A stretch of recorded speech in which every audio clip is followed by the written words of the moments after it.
स्थान चतुर्थ स्थान भएको हुनाले त्यहाँ शनि मङ्गल अथवा पाप ग्रह राहु केतु भइदिए भने अब त्योबाट विमुख।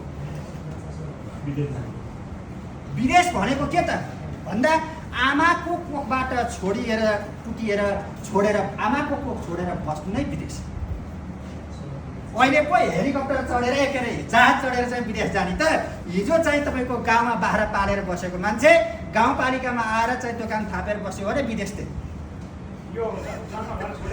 अहिले हिजोको अवस्था त्यो थियो। अथवा भारतको पटनामा गएर जाहिर हार आयो भने विदेश त्यही थियो। अब अहिलेको विदेश भनेको बाहिर। तर सामान्य अवस्थामा विदेश भनेको चतुर्थ स्थानमा यदि पाप ग्रह रहेछ भने ऊ घरमा बाबुआमासित बसेर प्रगति उसको हुँदैन। लेखेर राख्नु।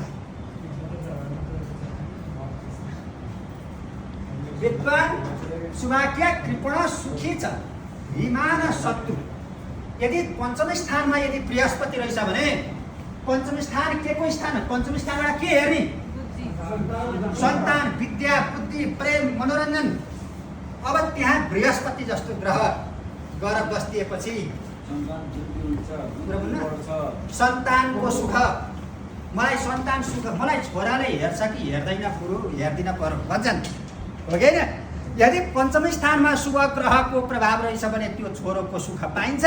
यदि पञ्चम स्थानमा शुभ ग्रहको प्रभाव छैन भने पाइँदैन।